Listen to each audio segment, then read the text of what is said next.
আসসালামু আলাইকুম। সবাইকে আমন্ত্রণ জানিয়ে আজকে হোমিওপ্যাথির একটি গুরুত্বপূর্ণ ওষুধ রাষ্ট্র আলোচনায় আসছি। আজকে আমাদের যে ওষুধটি নিয়ে আলোচনায় আসছে সেটি রাস্টক্স। বর্ষা নিয়ে, বসন্ত নিয়ে লেখকদের, কবিদের অনেক গান, অনেক রচনা আছে। ঠিক তেমনি ভাবে আমাদের হোমিওপ্যাথিতে বর্ষাকালের বেশ কিছু ওষুধ আছে। আমাদের প্রতি সিজনেরই প্রায় ওষুধ হোমিওপ্যাথির মধ্যে আছে। তো রাস্টক্স একটি বর্ষাকালীন ওষুধ বলা যায়। এটি অন্য সময়ও কাজ করে, কিন্তু বর্ষাকালে এটির খুব বেশি প্রয়োগ বা কাজ দেখা যায়। এটি একটি উদ্ভিজ্জ ওষুধ। মূলত এটি শীতকাতর ওষুধ। এটির ব্যক্তি লক্ষণ বেশি, অর্থাৎ তার মানসিক লক্ষণ এই ওষুধটির মধ্যে খুব বেশি পাওয়া যায়। আর এছাড়াও এটি লক্ষণ সর্বস্ব ওষুধ। পলিক্রেস্ট তো বটেই, অচির এবং চির দু ক্ষেত্রে ওষুধটি কাজ করে। সাধারণত বাম দিক থেকে ডান দিক, প্রথমে বাম দিক পরে ডান দিক আক্রান্ত হয়। শরীরের উপর অংশটা বাম দিক আর নিচের অংশ ডান দিক আক্রান্ত হতে বেশিরভাগই দেখা যায়। তো বন্ধুরা, আসি আমরা যখন তরুণ রোগের চিকিৎসা করি তখন সাধারণত আমাদের ধাতুগত বৈশিষ্ট্য খুব বেশি প্রয়োজন পড়ে না, কিন্তু যখন আমরা ক্রনিক ডিজিজের ট্রিটমেন্ট করতে যাই তখন অবশ্যই একটা ওষুধের ধাতুগত বৈশিষ্ট্য জানা খুব অপরিহার্য হয়ে পড়ে। তা নাহলে ওষুধ সিলেকশন ঠিক হয় না, যে কারণে ফলাফল ভালো পাওয়া যায় না। তো আজকের আলোচ্য ওষুধটির ধাতুগত বৈশিষ্ট্য কি তার আমরা একটু দেখব। মূলত ধাতুগত বৈশিষ্ট্যের প্রধান চারটা স্তম্ভ যদি আমরা জানতে পারি আমাদের চিকিৎসা ক্ষেত্রে খুব সুবিধা হয়। প্রথমত যেটা আমরা দেখি সেটা হচ্ছে আকৃতি। তো রাস্টক্সের বেশিরভাগ বইয়ে আকৃতি পাওয়া যায় না, এটি খুব বেশি প্রয়োজনীয় নয় বলে পণ্ডিত ব্যক্তিরা মন্তব্য করেছেন। এটির স্বাস্থ্য ভালো, একটু মোটা সোটা নাদুস নুদুস টাইপের স্বাস্থ্য, এই হচ্ছে এর আকৃতি। আর প্রকৃতিটা হচ্ছে এরা একটু শান্তশিষ্ট লাজুক স্বভাবের, নার্ভাস এবং ভীতু প্রকৃতির। আর এর মায়াজম হচ্ছে শরিক মায়াজম। শরিক মায়াজমটা হচ্ছে সেকেন্ড গ্রেডের, আর সাইকোটিক মায়াজমটা হচ্ছে থার্ড গ্রেডের, আর টিউবারকুলার মায়াজমটা হচ্ছে থার্ড গ্রেডের। আর এর প্রবণতাটা কি, প্রত্যেকটা ক্রনিক মেডিসিনের এক একটা প্রবণতা থাকে। এই ওষুধটি এই ধরনের রোগ বালাই সৃষ্টি করে। তো রাস্টক্স কি ধরনের রোগ বালাই সৃষ্টি করে? সাধারণত বাত বা গেটে বাত বেশি হতে দেখা যায় রাস্টক্সের রোগীদের, অর্থাৎ রাস্টক্স বাত বা গেটে বাত সৃষ্টি করে, অর্থাৎ এটিকে বলা হচ্ছে বাত বা গেটে বাত প্রবণতার বা গাউটি ডায়াথেসিস যেটাকে আমরা বলছি। এখন আমরা আসি, প্রত্যেকটা ওষুধের রোগের কারণ থাকে, এই রোগীতে পরিণত হওয়ার বা অসুস্থ হওয়ার কিছু কারণ থাকে। তা আমরা যদি কারণ বা কজেশনটা জেনে রাখি তাহলে আমাদের সুবিধা হয় ট্রিটমেন্টের সময়। তো রাস্টক্সের অসুস্থ হওয়ার কারণ কি? সাধারণত বর্ষার ঠান্ডা হাওয়ায়, বৃষ্টিতে ভিজলে, স্যাঁতসেঁতে স্থানে বাস করলে, পানির মধ্যে বসবাস করলে। দেখেন কৃষক হয়তো মাঠে পানিতে কাজ করছে, একজন জেলে কিংবা নৌকা যিনি চালান তিনি হয়তো নদীতে পানিতে কাজ করছেন, এরকম পানির মধ্যে কাজ করে যারা বসবাস করছে। মেঘলা দিনে, ঝড় বৃষ্টির সময়, আবার কখনো কখনো শীতকালেও অসুস্থ হতে দেখা যায়। বিশেষ করে এদের মাথায় একটু পানি পড়লে, মাথা ভিজলে, প্রচন্ড গরম বা ঘামের সময় যদি ঝড় বৃষ্টিতে কেউ ভিজে যায় সে কারণেও অসুস্থ হতে পারে। বর্ষাকাল ছাড়াও যে কোনো সময় যদি পানিতে ভিজে, ভিজা মাটিতে বা ঠান্ডা মাটিতে শুয়ে থাকার কারণে, ঘামের পর ঠান্ডা পানিতে গোসল করলে যদি অসুস্থ হয়, জ্বর, শরীর ব্যথা হয়, অনেক সময় রাগ থেকে, অত্যাধিক পরিশ্রম থেকেও, কিংবা পেশিতে অনেক সময় টান লাগে আমাদের, আবার অনেক সময় আন্নিকার মতো থ্যাতলানো আঘাত যদি লাগে, ভারী কোনো জিনিস উঠাতে গিয়ে, ওপর দিকে উঠাতে গিয়ে অনেক সময় শরীরের কোনো অংশে টান পড়ে যায়, আবার অনেক পরিশ্রম করার কারণে অসুস্থ হতে দেখা যায়। তাহলে সাধারণত আমরা কি পেলাম? বর্ষায় বা বর্ষা ঠান্ডা আবহাওয়ায় বা পানিতে ভেজা, স্যাঁতস্যাঁতে জায়গায় শুয়ে থাকার কারণে, আর অত্যাধিক পরিশ্রমে কিংবা থ্যাতলানো আঘাত অথবা ভারী কোনো জিনিস ওঠাতে গিয়ে যদি কোনো জায়গায় ব্যথা পেয়ে যায়, ঠান্ডা লেগে যায়, জ্বর হয়ে যায়, প্যারালাইসিস হয়ে যায়, ইত্যাদি ইত্যাদি, যেসব কারণগুলো বললাম এই সব কারণের মধ্যে এই রোগগুলা সৃষ্টি হয়। এখন আমরা আসি মূল কথাটা কি। একটা ওষুধের অল্প কিছু কথা থাকে, যেটি মূল কথা, সেটা আমরা যদি মনে রাখতে পারি তাহলে আমাদের ওষুধ নির্বাচন অনেকটা সহজ হয়। কারণ একটা ওষুধ অনেক পৃষ্ঠাব্যাপী বর্ণনা থাকে, সবটুকু আমাদের মনে রাখা সম্ভব হয় না। এর মূল কথা হচ্ছে এরা শান্ত লাজুক স্বভাবের, নার্ভাস এবং ভীতু প্রকৃতির মানুষ। শারীরিক এবং মানসিক ভাবে এরা সাংঘাতিক অস্থির, স্থির নয়। বর্ষা এবং স্যাঁতসেঁতে আবহাওয়ায় বা বৃষ্টির পানিতে ভিজে এরা অসুস্থ হয়। চুপচাপ থাকলে এদের কষ্ট বাড়ে, আর নড়াচড়া যদি করে তাহলে এদের কষ্ট একটু কমে। পিপাসা, অস্থিরতা, আর রাতে কিংবা ঠান্ডায় রোগ বাড়ে, আর দিনে কিংবা গরমে রোগ কমে। এতটুকু এর মূল কথা। তাহলে মূল কথা কি পেলাম বন্ধুরা? এরা শান্তশিষ্ট, লাজুক স্বভাবের, নার্ভাস এবং ভীতু প্রকৃতির মানুষ। আর শারীরিক মানসিক ভাবে এরা ভীষণ অস্থির। বর্ষা কিংবা স্যাঁতসেঁতে আবহাওয়া বা জায়গায় বসবাসের কারণে এরা অসুস্থ হয়। চুপচাপ থাকলে এদের রোগ বালাই বা কষ্ট বাড়ে, আর নড়াচড়া করলে এদের কষ্ট বা রোগ বালাইটা একটু কমে। এদের ভেতরে বেশ পিপাসা থাকে এবং অস্থিরতা থাকে, আর রাতে কিংবা ঠান্ডায় রোগ বাড়ে, আর গরমে কিংবা দিনের বেলায় এদের রোগ বা কষ্ট কমে। তাহলে এই গেল মূল কথা। বিশেষ কথা কি? আমি যেভাবে আমার মেডিকেটা লিখছি এভাবেই সাজিয়েছি, আমি এইভাবেই আপনাদের সাথে একটু শেয়ার করার চেষ্টা করছি। বিশেষ কথা হচ্ছে যে দুখান কথা যদি মনে রাখতে পারি তাহলে রাষ্ট্রাংশ আমাদের জন্য সহজ হয়ে যায়। মাত্র দুখান কথা। কি দুখান কথা? চুপচাপ আর নড়াচড়া। এই দুটো শব্দ, চুপচাপ আর নড়াচড়া। একটু ব্যাখ্যা করি। এই দুটো শব্দ যদি আমরা মনে রাখতে পারি বা কথা, তাহলে রাষ্ট্রাংশকে চেনা বা মনে রাখা আমাদের সহজ হয়ে যায়। কিরকম? চুপচাপ থাকলে তার সমস্ত রোগ বা কষ্ট বাড়ে, আর নড়াচড়া করলে তার সমস্ত রোগ বা কষ্ট আরাম লাগে বা উপশম হয় বা ভালো লাগে। তাহলে বন্ধুরা দুখান কথা কি পেলাম? চুপচাপ আর নড়াচড়া। চুপচাপ থাকলে কষ্ট বাড়ে, রোগ বাড়ে, আর যদি নড়াচড়া করে তাহলে তার রোগ বা কষ্ট কমে। এই দুখান কথা যদি মনে রাখতে পারে তাহলে রোগী যখনই এসে বলবে আমি চুপচাপ থাকলে আমার খুব কষ্ট লাগে, এই জন্য আমি খুব অস্থির, নড়াচড়া করি, এপাশ ওপাশ করি, তাতে আমার রোগ একটু কমে। এই মাত্র দুখান কথা বললে হয়তো আরো কিছু ওষুধ আপনার মনে আসতে পারে, কিন্তু রাষ্ট্রাংশের কথার জন্য প্রথমে আপনার মনে আসে যদি যে কারণগুলা বললাম ওই কারণগুলার কারণে সে অসুস্থ হয়। আচ্ছা, এখন আসি বন্ধুরা। তবে একটা কথা, নড়াচড়ায় যদিও তার আরাম, কিন্তু প্রথম নড়াচড়া করার সময় তার একটু কষ্ট হয়, কিন্তু যখন নড়াচড়া করতে থাকে একটু পরে তার কষ্টটা কমে যায়। অর্থাৎ প্রথমে যখন নড়াচড়া করতে যায় একটু কষ্ট লাগে, তারপরে আস্তে আস্তে কষ্টটা কমে যায়। যত নড়াচড়া করতে থাকে তত সে ভালো বোধ করতে থাকে। এখন বন্ধুরা আমি সবসময় বলি যে নামের মধ্যেই কিন্তু, প্রত্যেকটা ওষুধের নামের মধ্যেই তার মূল চরিত্র, মূল কথা, গুরুত্বপূর্ণ কথাগুলো লুকিয়ে আছে। এটি আমরা একটু যদি খুঁজি তাহলে পাবো। মনে করেন শফিক স্যার, আনোয়ার স্যার সুন্দর মানুষ। এখন যদি তার দাদি বা নানি শখ করে নাম রাখতো সুন্দর আলী, ঠিক আছে, চেহারা সুন্দর, নাম সুন্দর আলী, কিন্তু বাই চান্স যদি আমার দাদি নাম রাখতো সুন্দর আলী, তাহলে কেমন হতো? আমার রং তো মনে করেন যে হাড়ির কালির চেয়ে একটু ফসা, আমার নাম কালু মিয়া হলে ঠিক আছে।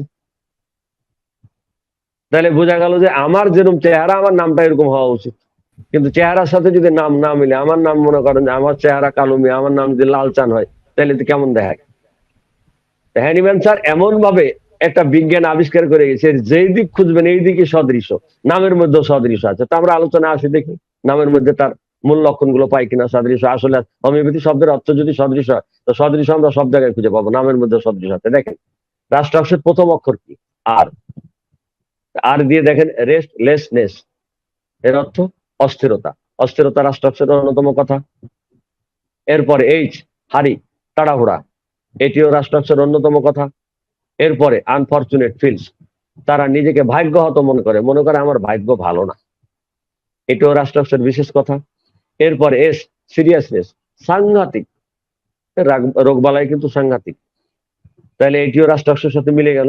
পরের অক্ষরটি টি, থট, ডিজএগ্রিবল, এরা এমন কিছু চিন্তা করে যেটি গ্রহণ করার মতো না, মানে কিছু কাল্পনিক ভ্রান্ত বাজে চিন্তা করে, সেটি আলোচনায় আসবো। এরপরের অক্ষর কি? ও, অকুপেশন ডিজায়ার ফর, তবে এরা কাজ করতে চায়, কারণ চুপচাপ থাকলে কষ্ট বাড়ে, কাজের মধ্যে থাকলে ভালো থাকে, কাজ করার ইচ্ছা। এরপরের অক্ষর এক্স, বন্ধুরা একটা জিনিস বলে রাখি, কয়েকটা ওষুধের নামের অ্যাব্রিভিয়েশন করতে যে আমি মহা বিপদে পড়ে গেছিলাম। তার মধ্যে নাক্সে এক্স আছে, রাস্টক্সে এক্স আছে, এরকম এক্স দিয়ে যে কটা ওষুধ আছে এটি নিয়ে আমি মহা বিপদে ছিলাম। কারণ এক্স দিয়ে এমন কোনো ভালো শব্দ হয় না যার কোনো অর্থ হয়, আর যে অর্থ এর সাথে মিলানো যায় কোনোভাবেই মিলাইতে পারছিলাম না। পরে অনেক ভাবনা চিন্তা করে একটু খুঁজে পেয়েছি, মানে না মিললেও মিলাইছি আর কি। সেটি হচ্ছে জেরক্স এজ,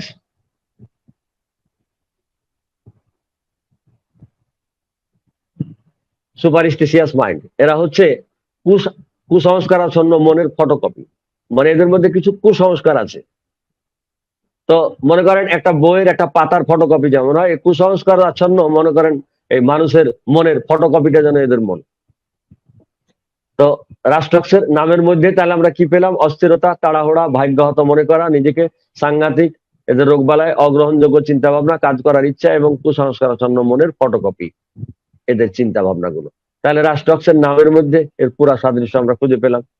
এখন আমরা আসি অ্যাকচুয়ালি যে উপাদান থেকে যে ওষুধটি তৈরি তারও কিন্তু সাদৃশ্য হোমিওপ্যাথিতে। আমি সেটাও খুঁজে বের করার চেষ্টা করছি, অনেকগুলো ওষুধের কিছু কিছু পেয়েছি। কোনো পণ্ডিতের বই থেকে একটু হিংস পেয়েছি, সেটাকে আমি আমার মতো করে সাজিয়েছি, কোনোটা আমি নিজের মতো করে তৈরি করেছি আর কি। ওই যে আমার মতো এক ব্যাককাল ছাত্র ছিল, তো স্কুল ঠিক মতো যায় না, পরীক্ষার সময় তো পরীক্ষা না দিলে উপায় নেই। এখন পরীক্ষার হলে গেছে, পরীক্ষা বসছে, টিকা লিখতে পড়েছে, সম্রাট বাবরের উপর টিকা লিখতে পড়েছে। সে তো সম্রাট বাবরের উপর টিকা জানেন, লিখবে কি? তো বন্ধুরা আমরা জানি যে কোনো বিষয় সম্পর্কে সংক্ষেপে বিশেষ কথা, মূল কথাটুকু লেখাটাই হচ্ছে টিকা, এই তো। সে টিকা লিখবে কেমন করে? টিকা সম্পর্কে তো তার ধারণা নেই। সে লিখছে সম্রাট বাবর যখন খুব ছোট ছিল, এখন যেমন আমাদের বাংলাদেশে বা সারা বিশ্বে করোনা এসছে, এরকম এক সময় খুব মহামারী দেখা যাচ্ছিল, বসন্ত। সে মাথা খাটিয়ে লিখছে সম্রাট বাবর যখন খুব ছোট ছিল তখন সেই এলাকায় প্রচুর বসন্ত রোগ দেখা দিয়েছিল, সম্রাট বাবরের দাদা তাকে ডাক্তারের কাছে নিয়ে যে টিকা দিয়ে নিয়ে এসেছিল, এই হচ্ছে সম্রাট বাবরের টিকা। তার মানে সে টিকা বানাইছে। এরকম আর এক ছাত্র পরীক্ষা দিছে, বাড়িতে এসে পরে জিজ্ঞেস করছে তার চাচা, কিরাজ কি পরীক্ষা ছিল? কয় ইসলাম ধর্ম। সব পাইছিস? কয় হ্যাঁ পাইছি। কয় সূরা ফাতিহা? কয় ওইটা চাচা বানিয়ে লিখেছি। এরকম ব্যাকালো আছে যে আবার সূরা বানাই।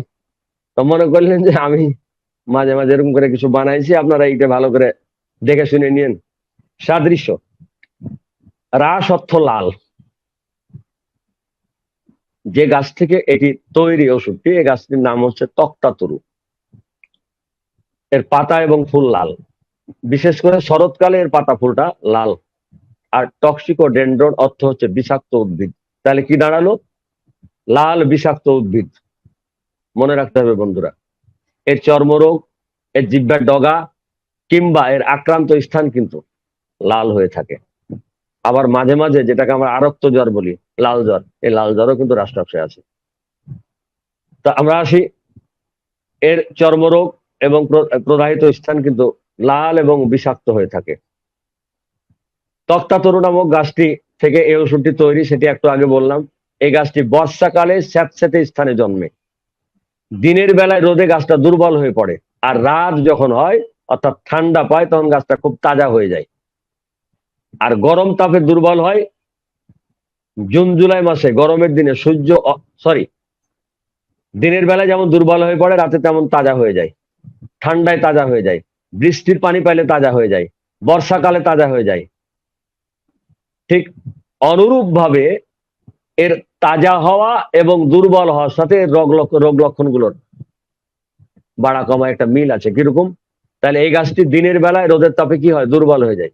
দেখবেন রাস্টক্সের রোগ দিনের বেলা বা তাপে কমে যায়। এই গাছটি যেমন রাতের বেলায় ঠান্ডায়, বৃষ্টিতে, বর্ষায় পানি পেলে স্যাঁতস্যাঁতে জায়গায় তাজা হয়ে যায়, ঠিক অনুরূপ ভাবে রাস্টক্সের রোগ এই ঠান্ডায়, বর্ষায়, বৃষ্টিতে ভেজায় তাজা হয় বা সৃষ্টি হয়। তাহলে এই গাছের বৈশিষ্ট্যের সাথে, গাছের তাজা এবং দুর্বল হওয়া বৈশিষ্ট্যের সাথে এই রাস্টক্সের রোগের বাড়া কমার একটা সাদৃশ্য আছে, এটা আপনারা মনে রাখবেন। আর রাত্রিবেলায় এই গাছের থেকে এক ধরনের বিষাক্ত পদার্থ নিঃসৃত হয়, যে কারণে বন্ধুরা দেখবেন রাত্রিবেলায় রাস্টক্সের রোগীরা বিশেষ করে সন্ধ্যার পরের থেকে বেশি অসুস্থ হয়ে পড়ে।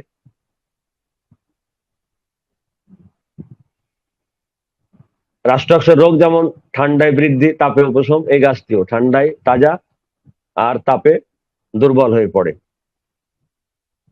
যে কারণে রাত্রিবেলায় রাষ্ট্রাক্ষ ব্যবহার না করাই উচিত যদি বিশেষ ঠেকা না হয়। এখন আসি বন্ধুরা মানসিক লক্ষণ। আমাকে কখন ব্রেক দিতে হবে শফিক স্যার বলবেন, হ্যাঁ? আনোয়ার স্যার একটু ইশারা দিবেন আমাকে, মানে আমি ব্রেক দিলে শফিক স্যার আবার আলোচনায় আসবে। তো স্যার মানসিক আপনি লক্ষণটা আমি কন্টিনিউ আলোচনা, করেন, আপনাকে যখন প্রয়োজন হবে আমরা জানাবো। ওকে স্যার, ওকে।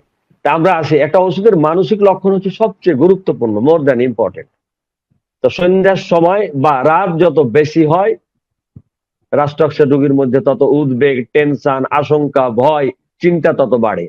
দুটো কারণে, এক হলো তার এই সময় রোগ কষ্ট বাড়ে, আর এর মধ্যে ওই সময়টায় ভয় বাড়ে, যে কারণে এই সন্ধ্যা বা রাত্রে তার বেশি টেনশন, উদ্বেগ। আর এই সময় তার রোগ বৃদ্ধি পায়, সেটা তো বললাম। কিন্তু বাড়ির কাউকে সে এই কারণে তার অসুস্থতা বা কষ্ট হলেও সে ডাকে না, কারণ তার মধ্যে একটা ভ্রান্ত বিশ্বাস কাজ করে বাড়ির লোকেরাই বুঝি তার ক্ষতি করবে, সুতরাং তাদের ডেকে লাভ নাই। যদি বাইরের শত্রু হতো তাহলে আমার বিপদের সময় ডাকলে বাড়ির লোকজনকে লাভ হতো, বাড়ির লোকই তো আমার শত্রু, তাহলে আমি ডেকে কি করবো? এরকম একটা ভ্রান্ত ধারণা তার মধ্যে কাজ করে, এই কারণে সে কষ্ট পেল, বাড়ির লোকজনকে সহজে ডাকতে চায় না। এরা এমনিতে কিন্তু বন্ধু প্রিয় মানুষ, বন্ধুত্ব তারা পছন্দ করে, কিন্তু বাড়ির কাউকে তারা বন্ধু মনে করতে পারে না, এই জন্য এদের বন্ধু বেশিরভাগ বাড়ির বাইরে। অবশ্য এইসব তার কাল্পনিক ভাবনা বা ধারণা, এটি সঠিক নয়। সঙ্গী তারা বেশি একটা কামনা করে না, ফলে নিজেকে রক্ষার জন্য অনেক সময় নিজে নিজেই চেষ্টা করে, আত্মরক্ষার জন্য নিজে প্রস্তুত থাকে।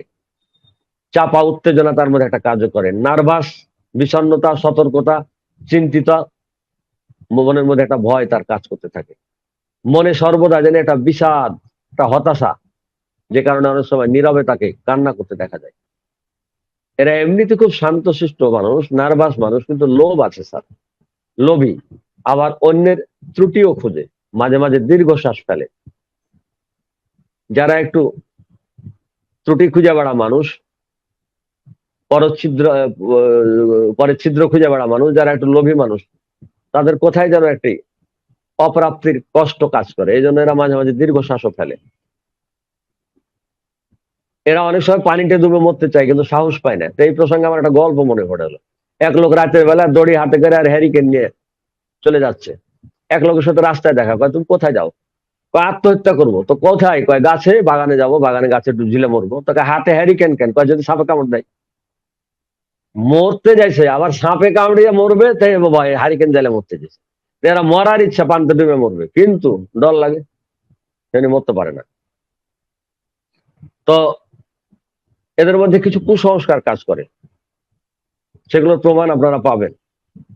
এরা বলবে, ভাই কি ডাক্তার সাহেব, কি স্যার, আমার এই যে ঠ্যাঙের ব্যথা, আমার মনে হয় মাছ খাই ঠ্যাঙের ব্যথা হয়েছে।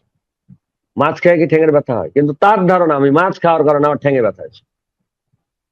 এরকম কিছু ভ্রান্ত বিশ্বাস তাদের মধ্যে কাজ করে, কুসংস্কার কাজ করে।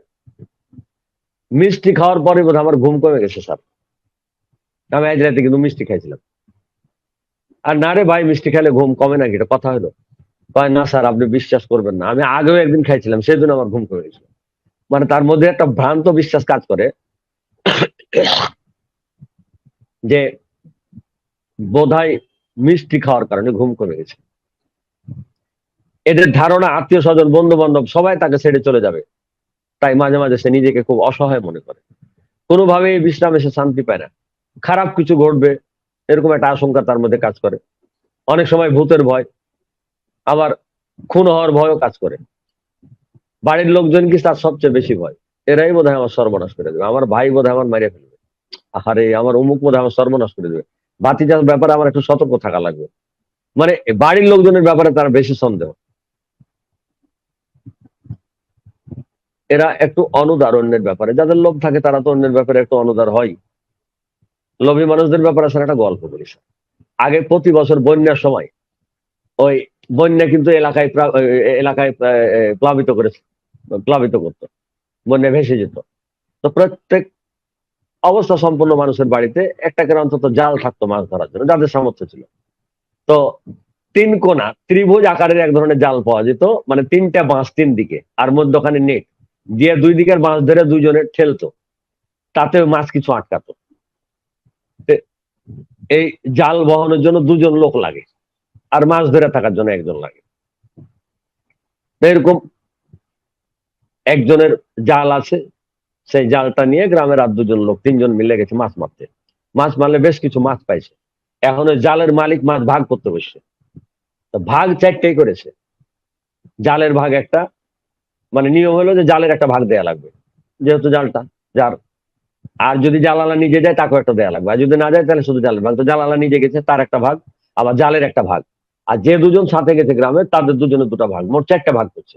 চারটা ভাগ করার পরে বলছে এটা আমার ভাগ, আর এটা আমার জালের ভাগ, আর এটা কিন্তু ভাই আমি নিবো, আর এটা কিন্তু আমি ভাই দিব না। হ্যাঁ, খেয়াল করেছেন? এটা আমার জালের ভাগ, এটা আমার ভাগ, ঠিক আছে, এ দুটা কিন্তু আমার। আর ভাই আমার কিন্তু একটা দাবি আছে, আমি কিন্তু এটা নিবো। আর একটা কথা আছে, আমি কিন্তু ভাই এই ভাগটা দিব না। তার মানে ভাগ সে চারটেই করছে, কিন্তু চারটেই তার। তো লোভী মানুষরা অনেক সময় এরকম হয়, তাদের জন্য কোথায় অতৃপ্তি থেকে যায়, তৃপ্তি মিটে না। তো উদার না হলেও এরা এমনি কিন্তু আবার অসৎ নয়, মানে তারটা আপনাকে দিবে না, কিন্তু আপনারটা সে নিবে না। যদিও আমি একটু দুষ্ট গল্প বললাম, এরা এমনি সৎ প্রকৃতির, তবে অনেকটা বেখেয়াল, মনের মধ্যে একটা বিভ্রান্তি কাজ করে, অনেক সময় অন্য মনস্ক থাকে। আর ওদের মধ্যে একটা জিনিস কাজ করে, বিশেষ করে যদি টাইফয়েড জ্বর আক্রান্ত হয়, সন্দেহ কাজ করে, বোধহয় কেউ খাবারে বিষ মিশেছে, এই জন্য সে খাবার কিংবা ওষুধ খেতে রাজি হয় না। অস্থিরতা, ব্যথা, উৎকণ্ঠার জন্য রোগী অনেক সময় যন্ত্রণার কথা তার ঠিক মতো ডাক্তারকে বুঝাতে পারে না, বলতে পারে না। যদি ডাক্তার তাকে বুঝিয়ে বলে, ঠিক আছে আমি বলি আপনি শোনেন তো, এমন এমন কিনা, হ্যাঁ হ্যাঁ হ্যাঁ ডাক্তার বাবু আপনি ঠিক বলেছেন, মানে ও নিজে ঠিক মতো সাজিয়ে গুছিয়ে বলতে পারে না। কিন্তু তাকে যদি বুঝিয়ে বলা হয়, তখন সে বলে হ্যাঁ ডাক্তার বাবু আপনি ঠিক বলছেন। শারীরিক এবং মানসিক ভাবে এরা সাংঘাতিক অস্থির, সব সময় মনের মধ্যে একটা উদ্বেগ কাজ করে, কি জানি ঘটবে, কোনোভাবেই যেন শান্তি থাকতে পারে না, যে কারণে সারাক্ষণ অস্থিরতা এবং হতাশায় ভুগে। রাষ্ট্রাংশের ছেলেমেয়েরা এক জায়গায় কোনো সময় বসে থাকতে পারে না, এই উঠবে বসবে নাড়বে চড়বে, এদিক ওদিক খাটের থেকে নামবে, মানে সারাক্ষণ একটা অস্থিরতার মধ্যে থাকে, এখান থেকে সেখানে যাবে, নড়াচড়া করবে। ওদের দেখলে অনেক সময় বিরক্তি লাগে, রাষ্ট্রাংশের রুগীরা চেম্বারে আনে অনেক সময় বিরক্ত লাগে, কিন্তু অস্থির প্রকৃতি। এদের স্নায়বিক অস্থিরতায় এদের মধ্যে বেশি কাজ করে। অসুস্থ হলে শারীরিক অস্থিরতাও তো কাজ করে। সারাক্ষণ দেহের মধ্যে কোনো না কোনো অঙ্গে তাদের নড়াচড়া লেগেই আছে। ছোট বাচ্চা যদি হয়, চুপচাপ থাকলে ঝামেলা করে, কান্না করে, কোলে করে নিয়ে ঘোরাঘুরি করবেন, তার মানে ওই যে সে নিজে চলতে পারে না, আপনি কোলে করে নিয়ে তাকে চলবেন, সে ঠান্ডা। মা বলবে বাচ্চাটাকে নিয়ে কোলে করে বেড়ালে তবেই ঠান্ডা, ওই অনেকটা কেমন মিলার মতো। অল্প দিন পূর্বে ঘটে গেছে এরকম কথা মনে করতে পারে না, ভুলে যায়, অস্থির, এক বিছানা থেকে আরেক বিছানে যায়। রাতে এদের মারাত্মক ভয়ের কারণে এরা বিছানা থাকতে পারে না, জীবনের প্রতি এদের অনেক সময় খুব ঘৃণা কাজ করে, আত্মহত্যার চিন্তা থাকে, কিন্তু ওই যে বললাম ভয় তা পারে না। প্রচন্ড কান্না করার একটা প্রবণতা থাকে, অনেক সময় কোনো কারণ না বলেই না বুঝেই কান্না করছে। বিশেষত সন্ধ্যের দিকে এরা খুব একা থাকতে পছন্দ করে।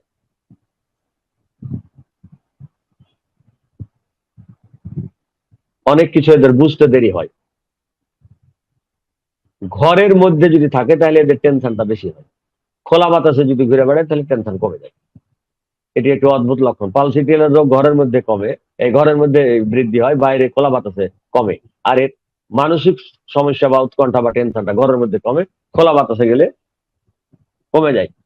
যদিও ব্রায়োনিয়ার সাথে একটা ভালো সম্পর্ক আছে, অনুপূরক। ব্রায়োনিয়ার আবার একটা সমস্যা স্যার, বাইরে যদি হাঁটতে যায় খোলা বাতাসে তাহলে তার শ্বাস প্রশ্বাস মনে হয় বন্ধ আছে, যে কারণে জরুরি দৌড় দিয়ে বাড়িতে এসে শুয়ে পড়ে। আচ্ছা তাহলে স্যার, একটু আপনাকে থামাবো। স্যার, এই শফিক স্যার যদি একটু এই জিমাউল্লাহ স্যারকে একটু ফোন করে বলেন যে উনি আমার প্যানেলে যুক্ত হচ্ছে, কিন্তু ওনার ক্যামেরা এবং মাইক্রোফোনের অ্যাক্সেসটা পাচ্ছি না, যার জন্য ওনাকে অ্যাড করতে পারছি না। উনি বারবার আসছেন, কিন্তু ওনার ওই ক্যামেরার অ্যাক্সেসটা দিতে হবে, অ্যালাউ করতে হবে ওনাকে ওই লিংকে ঢুকে, যে ক্যামেরা এবং হচ্ছে মাইক্রোফোনকে অ্যালাউ করে দিয়ে দেন হচ্ছে যেন অ্যাড হয় আর কি। জি, আপনি একটু বলে দেন। জি স্যার, আপনার আলোচনা করেন।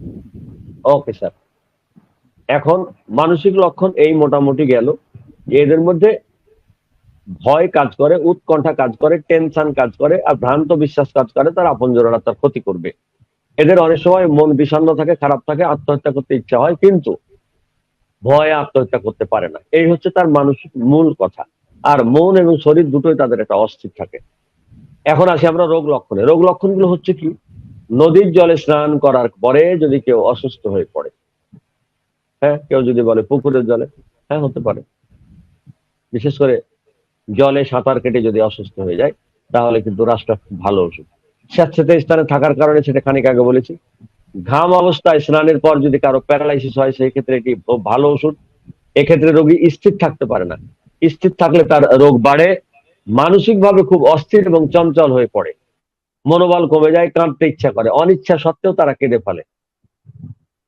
তাহলে এখানে একজন মনীষী বলছেন যে যদি স্যাঁতসেঁতে স্থানে বসবাসের কারণে প্যারালাইসিস হয়, তখন সে অস্থির হয়ে পড়ে, কান্নাকাটি করে, স্থির থাকতে পারে না। কিন্তু অন্য একজন মনীষী বলছে পক্ষাঘাতে কিংবা শারীরিক অবসন্নতার সময় বরং তার বিশ্রামে উপশম। একটু উল্টা লক্ষণ, কখনো কখনো কোনো কোনো ওষুধে কন্ট্রাডিক্ট লক্ষণ থাকে, এটি একটি কন্ট্রাডিক্ট লক্ষণ আমার কাছে মনে হচ্ছে।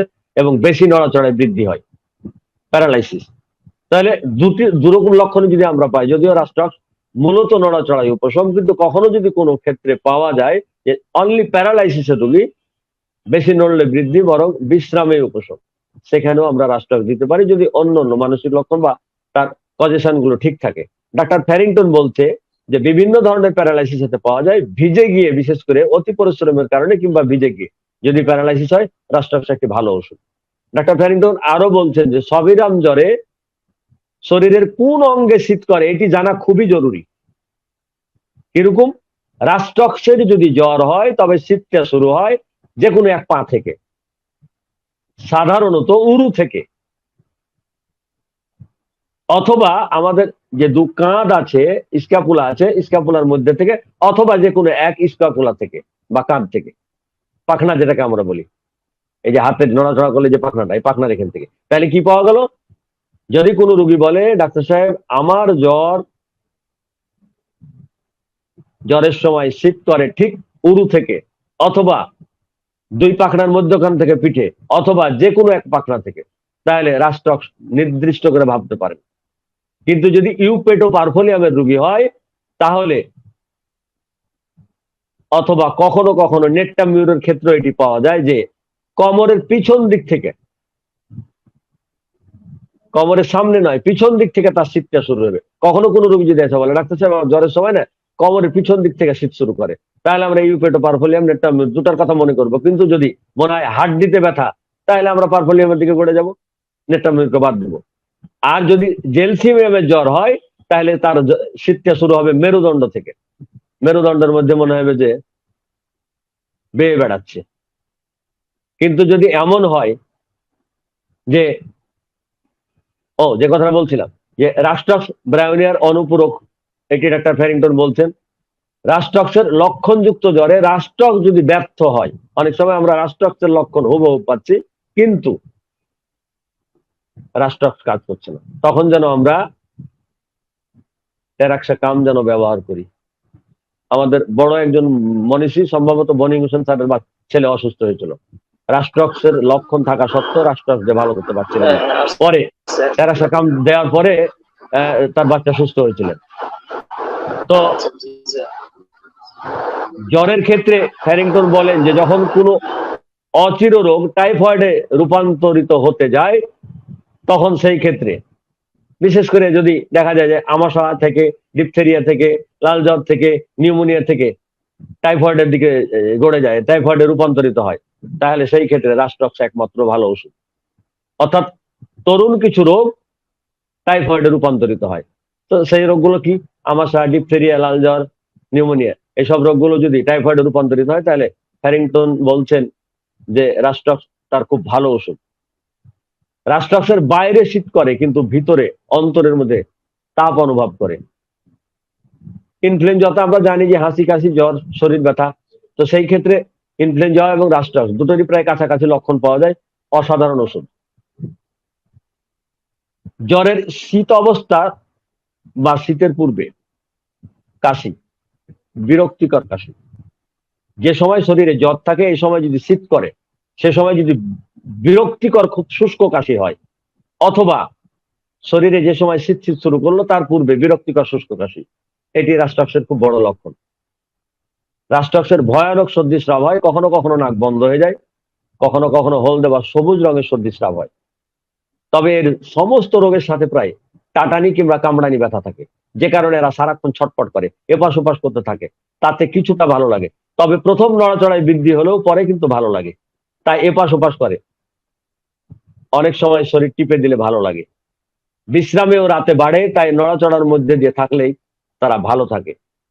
এখানে একটু গুরুত্বপূর্ণ কথা আছে, তরুণ বন্ধুদের উদ্দেশ্যে বলছি, যে শারীরিক অস্থিরতা যেমন নড়াচড়ায় কমে, তেমনি মানসিক অস্থিরতা, মা গো বাবা গো মরে গেলাম, ওরে জরিনার মারে, বুবুরে শেষ হয়ে গেল রে,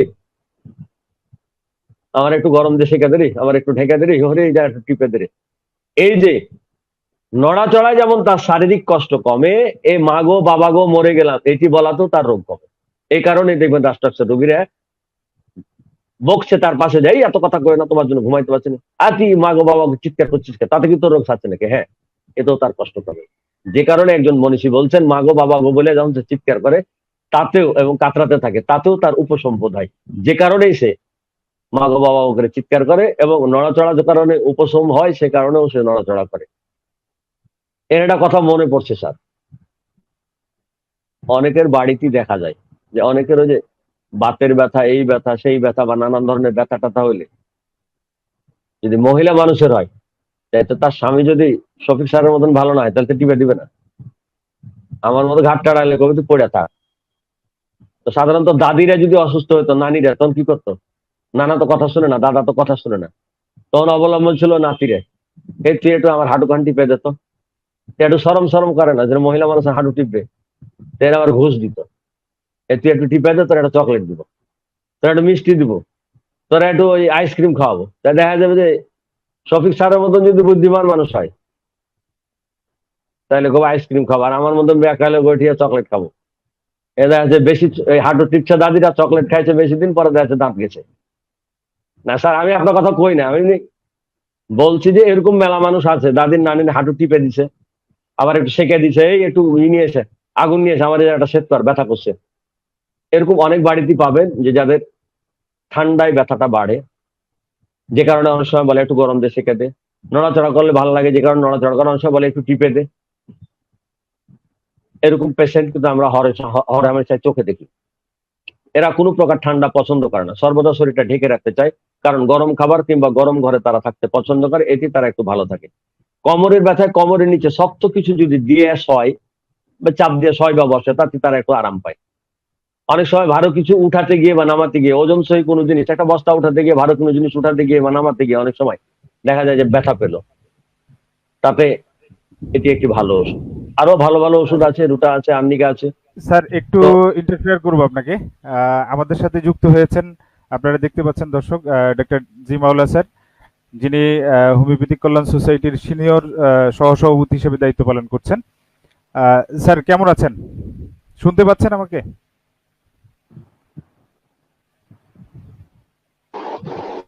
জি মাওলা স্যার, আমার কথা শুনতে পাচ্ছেন? আলহামদুলিল্লাহ, হ্যাঁ শুনতে পাচ্ছি এবং সবাইকে। ওহো স্যারের ওখানে নেটওয়ার্কে মনে হয় প্রবলেম করছে, আবার চলে গেছে। তো স্যার আবার যুক্ত হলে আপনাদের সাথে আমরা স্যারকে সংযুক্ত করবো ইনশাআল্লাহ। জি, আশরাফুল হক স্যার আপনার আলোচনা কন্টিনিউ আচ্ছা, করেন। আপনাকে বারবার তো থামাচ্ছি স্যার। একজন, না প্রথম সমস্যা দিন নাই, তো না টেকনিক্যাল সমস্যা নাই। সেটআপের কারণে একটু ঝামেলা হচ্ছে। তো আশা পৃথিবী করি পরে। পৃথিবী বিখ্যাত একজন বড় মনীষী ডক্টর নেস বলছেন যে রাষ্ট্রকে উনি কতটা গুরুত্ব দিয়েছেন। তো রাষ্ট্রের গুরুত্ব বোঝাতে গিয়ে উনি বলছেন যে মেট্রোমেডিকের সমস্ত ওষুধ বাদ দিয়ে বাতের ব্যথা আমি মাত্র 3টা ওষুধ নিয়ে থাকতে পারি। কি কি 3টা ওষুধ? সালফার, কস্টিকাম ও রাস্টক্স। এই 3টি ওষুধ বাতের ব্যথায় উনি ব্যাপক ব্যবহার করতেন। এই জন্য উনি বলছেন আমি মেট্রোমেডিকের সব ওষুধ বাদ দিয়ে মাত্র 3টা ওষুধ নিয়ে আমি বাতের ব্যথায় থাকতে পারি। অর্থাৎ বাতের ব্যথায় 3টা ওষুধ দিয়ে ম্যাক্সিমাম রোগী উনি সারাতে পারতেন, সে কথাই প্রমাণ হয়। তো বন্ধুরা, আলোচনা আছে, সেখানে আমি একটু ছোট্ট কথা বলে রাখি যে অনেক সময় রাস্টক্সের লক্ষণ আছে, কিন্তু রাস্টক্স দিয়ে অনেক ক্ষেত্রে আমরা ফেল হই। সেক্ষেত্রে আমার দুটো কথা আছে। এখনো আমরা জানি যে সুনির্বাচিত ওষুধ যদি ফেল করে লক্ষণ এবং মায়াজম মিল থাকার পরেও, সেই ক্ষেত্রে অনেক সময় আমাদের বুঝতে হবে যে পারিবারিক ভাবে মাতৃকুল থেকে বা পিতৃকুল অর্থাৎ বাবা কিংবা মায়ের কুল থেকে সে জটিল কোনো মায়াজম বহন করছে, যেটি খুব জটিল অবস্থা বিরাজ করছে, যে কারণে সেই মুহূর্তে ওই ওষুধটিকে ব্রেক দিয়ে নসড ওষুধ যেটি তার সর্বাপেক্ষে বেশি মিলে ওই রোগীর সাথে, সেরকম একটা ওষুধ নির্বাচন করতে হয়। তাহলে হয় কি, নসড ওষুধে তার এই জটিলতাটাকে দূর করে দেয়, রোগ সারাতে সহযোগিতা করে। তারপরে আবার পূর্বের ওষুধে ফিরে আসলে কিংবা ওই ওষুধে দেখা যায় যে রোগ অনেক সময় কমে যায়। তো রাস্টক যদি কখনো ফেল করে, তাহলে এই ক্ষেত্রে আমার একটা পরামর্শ মেডোরিনাম, কারণ মেডোরিনামের লক্ষণ অনেকটা রাস্টক্সের মতো, এরও প্রথম সঞ্চালনের বৃদ্ধি, পরবর্তীতে নড়াচড়া করলে তার ব্যথা কমে। তো যে কথাটা বলছিলাম যে মেডোরিনাম, কিন্তু শক্তির ব্যাপারে একটা কথা আছে যে অনেক সময় রাস্টক্সই সারবে, রাস্টক্স আমি 200 দিয়েছি, 1000 দিয়েছি কিংবা 10,000 দিয়েছি, কাজ করছে না। সেই ক্ষেত্রে আমি কলকাতার একজন বড় মনীষী, আমি নাম বললাম না, আমি ওনার থেকে একটা ওষুধ শিখছিলাম। উনি একটা মেডিকেল কলেজের ভাইস প্রিন্সিপাল ছিলেন, খুব নাম করা ডাক্তার ছিলেন, মেডিসিনে খুব পণ্ডিত ছিলেন। উনি রাস্টক্স 999 ব্যবহার করতেন, 999 ব্যাক পটেন্সি। যদিও আমাদের দেশে এখন 999 পাওয়া যায় না, ইন্ডিয়ায় কিন্তু এখনো পাওয়া যায়। আপনারা কখনো যদি রাস্টক্স 30, 200, 1000, 10,000 ফেল করেন, 999 শক্তি দিয়ে দেখবেন। যারা অন্তত ইন্ডিয়া বাস করে, ইন্ডিয়ান বন্ধুদের উদ্দেশ্যে বলছি, আপনারা তো ওখানে অ্যাভেলেবল পান। 999 ব্যবহার করে দেখবেন, 1000 ফেল করেছে কিংবা 10,000 ফেল করেছে, 999 কিন্তু কাজ করে। আমি বহুবার পরীক্ষা করে দেখছি, অসাধারণ কাজ করে। এরকম একটি শক্তি আপনারা পরীক্ষা করে দেখবেন, এটি আমি বহুবার পরীক্ষা করে দেখেছি, ভালো রেজাল্ট। এবং সেই থেকে এই অবধি আমার কাছে 999 সবসময় থাকে, আমার ঘরে এখনো আছে। আমি কখনো ঠেকলে এটা ব্যবহার করি এবং ভালো ফল পাই। কোথাও বোধহয় একটু ডিস্টার্ব করছে নাকি, শব্দ হচ্ছে একটু? স্যার, আহ, কোথাও বোধহয় একটু শব্দ করছে নাকি? জি, আমাদের ওই জিমাউল্লাহ স্যারের সোর্স থেকে একটু শব্দ হচ্ছে। ও আচ্ছা হ্যাঁ, আচ্ছা, আশা এখন করি- এখন আমরা আসি। সমস্ত শরীরে কামড়ানি বা থ্যাথলানি যাওয়ার মতো একটা ব্যথা, বিশেষ করে গিরায় গিরায় ব্যথা হয়। এটি নড়াচড়া করলে শান্তি পায়, বিশ্রামে বা স্থির থাকলে খুবই অস্বস্তি বোধ করে। কামড়ানি বা টাটানি ব্যথায় রাস্টক অসাধারণ ওষুধ, সেটা তো বেশ কয়েকবারই বললাম। অতিরিক্ত পরিশ্রম করার কারণে যদি কারো বুক ধড়ফড় করে এবং বাম হাত বা বাহু যদি মনে হয় যে অসাড় হয়ে যাচ্ছে, অনেক সময় ক্যালমিয়ালেটের মতো, সেক্ষেত্রে এটি খুব ভালো কাজ করে। ডাক্তার ফ্যারিংটন বলেন যে কারো মল ত্যাগ করার সময় যদি খুব কঠিন ছিন্নকর ব্যথা, মানে কেটে ফেলার মতো ব্যথা উরু থেকে শুরু করে নিচ দিকে যায়, তাহলে এটি দারুণ কাজ করে। সেটি যদি আমাশার ক্ষেত্রে হয় তবুও। মনে করেন আমাশার ক্ষেত্রে উরু থেকে ব্যথা নিচের দিকে নামছে, ব্যথাটা মনে হচ্ছে যে ছুরি দিয়ে কাটার মতো তীব্র ব্যথা, এই লক্ষণটি যদি কারো থাকে তাহলে দারুণ কাজ করে। খানিক আগে বলছিলাম জ্বরে যদি উরু থেকে কি করে, শীত করে, আর এখন কি বলছি, আমাশায় যদি উরু থেকে ব্যথা নিচ দিকে যায়, তাহলে রাস্টার অসাধারণ একটি ওষুধ। টাইফয়েডের প্রলাপের সাথে শারীরিক ও মানসিক অস্থিরতার সাথে বিছানায় এপাশ ওপাশ করতে থাকে এবং হালকা প্রলাপ বকে। কোনো কোনো সময় রোগের প্রথম অবস্থায় এরা সম্পূর্ণ স্থির হয়ে চুপচাপ পড়ে থাকে। ডাক্তার ফ্যারিংটন বলেন যে টাইফয়েডে রাস্টক্স শান্ত মেজাজ, হালকা প্রলাপ, বিছানা থেকে নেমে পালাতে চায়, অস্থিরতা, স্থির থাকতে পারে না, এরা কল্পনায় ভয়ের কিছু দেখে, যে কারণে ভয় পায়, ওষুধ খেতে চায় না, ভাবে তাকে বিষ খাওয়ানো হবে, এটি হায়াস হয়ে মাসে লেখেছিস হয়ে বিষ খাওয়ানোর ভয়ে ওষুধ খেতে চায় না, এই লক্ষণগুলো থাকে। জিহ্বা অনেক সময় শুষ্ক ফাটা ফাটা থাকে, ফাঁকটা এত বেশি হয়ে যায় সেখান থেকে রক্ত ঝরতে পারে। জিহ্বা অনেক সময় কালচে বা বাদামি রঙের হয়। জিহ্বাটা 3 কোণা আকারের লাল, ত্রিভুজ আকারের লাল বর্ণ হয়। গলার মধ্যে মনে হয় মরিচিকার মতো, কেমন যেন লোহায় যে মরিচিকা ধরে না, এরকম রং থাকে। অনেক সময় পিঠে অসহ্য ব্যথা হয়, সাথে নিউমোনিয়াও থাকতে পারে। অসাধারণ কাজ করে। এখন বন্ধুরা আমরা আসি যে জিহ্বায় 3 কোণা দাগ, দুটো জিনিস মনে রাখতে হবে। যদি সালফারের 3 কোণা, এই যে জিহ্বায় ত্রিভুজ আকারের লাল, কেমন যেন একটা শব্দ করছে, ত্রিভুজ আকারের লাল সালফারের রোগীদের, এইটি ইন্ডিকেট করে যে কোন মানুষের যদি জিহ্বার ডগা 3 কোণা আকারে লাল হয়ে থাকে, তাহলে এরা মাতবর টাইপের হয়। যদি জ্বরের রোগীতে জিহ্বার ডগা ত্রিভুজ আকারের লাল হয়, তাহলে টাইফয়েড নির্দেশ করে। আর রাস্টক্সের জিহ্বার ডগা তো ত্রিভুজ আকারের লাল থাকে টাইফয়েডে, সেটা বললাম। ডাক্তার ডানহাম বলছেন যে ওপরে যা যা লক্ষণ বলেছেন আমাদের ফ্যারিংটন স্যার, তা এই জ্বরের জন্য যথেষ্ট। ডাক্তার কেন স্যার বলছেন যে রাষ্ট্রাক সম্পর্কে বলছেন যে এরা কখনোই স্থির থাকতে পারে না, বিশ্রাম নিতেই পারে না। রাষ্ট্রাক্ষের চরিত্রগত বৈশিষ্ট্য সকালের দিকে বৃদ্ধি, এরপরে আবার উপশম। আচ্ছা তো ডাক্তার গান্নেসি বলছেন যে যেখানে আমরা দেখবো যে অদম্য নড়াচড়ার আকাঙ্ক্ষা রোগীর মধ্যে, মানে নড়াচড়া করার খুব ইচ্ছে, খুব নড়াচড়া করছে, তাহলে প্রথমে আমরা যে ওষুধটাকে মনে করব সেটি যেন রাষ্ট্রাক্ষ হয়। তারপরে আরো ওষুধ আছে, সেটা আমরা মনে করব, সেটি পরের বিষয়।